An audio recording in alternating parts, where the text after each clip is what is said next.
They didn't see her coming. Not really. To them, she was just another woman in uniform. A quiet figure in press fatigues, boots laced with surgical precision, and hair tucked neatly under a cap. She didn't boast. She didn't brag. She didn't need to.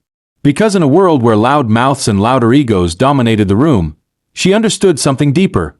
Real power whispers. It doesn't scream. Her name was Captain Raina Singh. And the last time they underestimated her, she flew a Rafale over their base and left the sky humming with jet thunder, spelling a lesson they'd never forget. But let's rewind. Because the story didn't begin in the clouds. It started somewhere far more grounded. In the dusty, sunburnt barracks of a joint training facility in southern Europe. Allied nations had gathered for what was supposed to be a cooperative military exercise, a diplomatic term for simulated combat games between countries that were technically allies, but still wanted to show off. Raina had been assigned as an observer. Not a pilot. Not a participant. Just an observer. She didn't complain. She'd been around long enough to know that politics in the military could be murky, and hierarchy was often more about perception than merit. Still, it stung.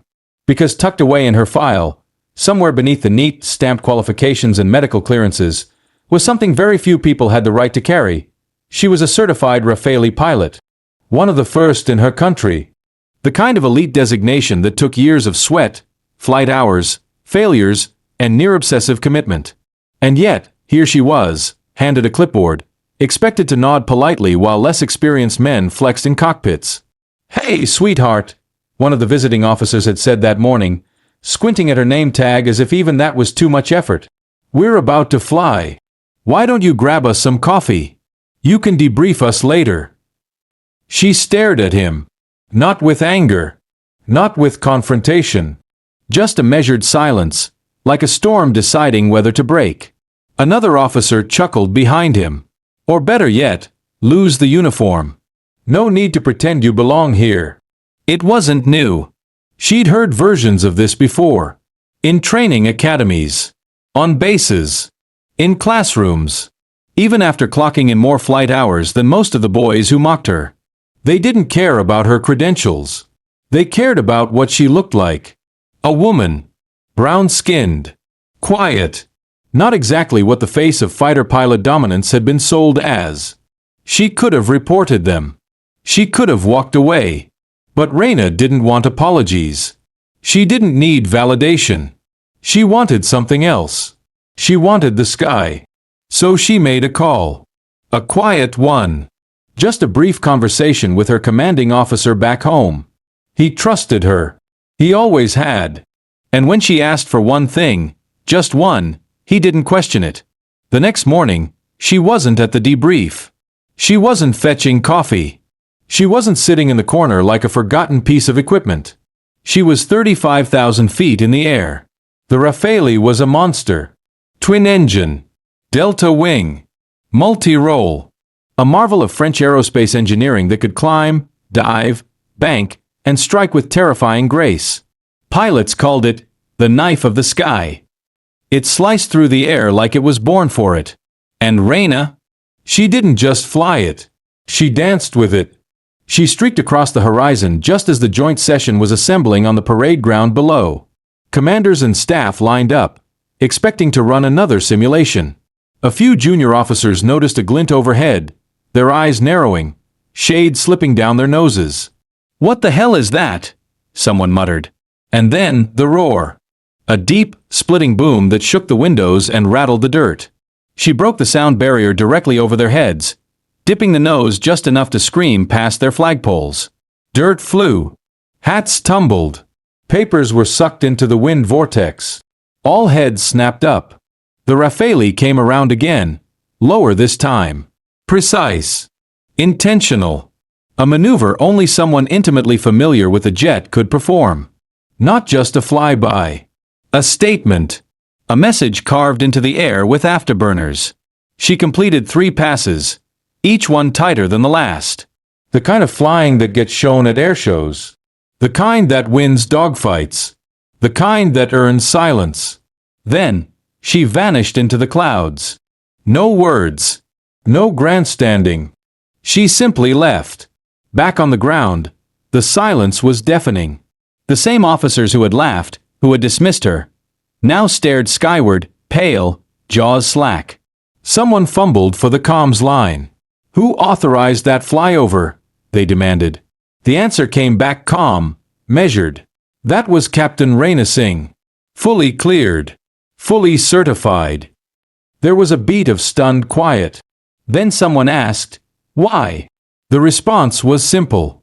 She was told to take off her uniform. So she did. And in its place, she wore wings. The next morning, no one asked her to get coffee. No one questioned her presence. In fact, no one could meet her eyes without flinching. The commander of the exercise, a 4-star general from a NATO partner country, personally approached her. "You fly like a ghost," he said, voice low, filled with a mix of awe and shame. "Fast, silent, and unforgettable." She nodded. "That's how you survive when you're invisible on the ground." From that day on, everything changed. Not just for her, but for every woman in uniform who had ever been laughed at, dismissed, or minimized. They saw her story. It spread across bases, across borders, across whispered conversations in hangars and mess halls. They started calling her the Phantom, a myth, a warning, a tribute. But Reina never let it get to her head. Because she hadn't done it to be famous. She'd done it because silence alone wasn't working anymore. Sometimes, you don't fight ignorance with arguments. You fight it with excellence so loud it shatters the sky. Behind the legend of the Rafale flyby was a lifetime of sacrifice.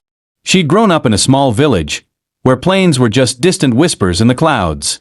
Her father had been a schoolteacher. Her mother ran a small clinic. They had little, but they believed in more. When she was 12, she saw a fighter jet streak across the horizon and made a decision. "I will fly that." People laughed. Always. "You're a girl. It's too expensive. No one from here does that." But she worked. Studied. Waited tables. Joined cadet programs. Read physics textbooks by lantern light. Failed her first flight test. Passed the second. Got injured in training. Came back stronger. Lost friends to crashes. Attended every funeral. Never missed a single day of flight school. When they said she couldn't, she simply did. And she didn't do it to prove anyone wrong. She did it to prove herself right. That flyover? It wasn't revenge. It was a reminder that under every overlooked uniform, every quiet woman dismissed in a room full of noise, there may be a mind trained for war, a spirit carved by struggle, and hands steady enough to guide a 20-ton machine through clouds like it's silk. They told her to take off her uniform because it made them uncomfortable. Because it challenged the shape of their old world. Because it meant that someone outside their mold could be better than them, and was. But when she flew that Rafale across the sky, she made something very clear. She didn't need permission to exist. She didn't need validation to lead. She didn't need a seat at their table. Not when she had the entire sky. And the next time someone thought to hand her a clipboard instead of a helmet, they thought twice. Because there's something terrifying about quiet competence. It doesn't warn you. It doesn't bark. It simply arrives, and makes the ground shake. Captain Reina Singh never asked for respect. She earned it. At 35,000 feet. Alone. In a jet. With nothing but fire behind her, and history beneath her. And the world finally looking up.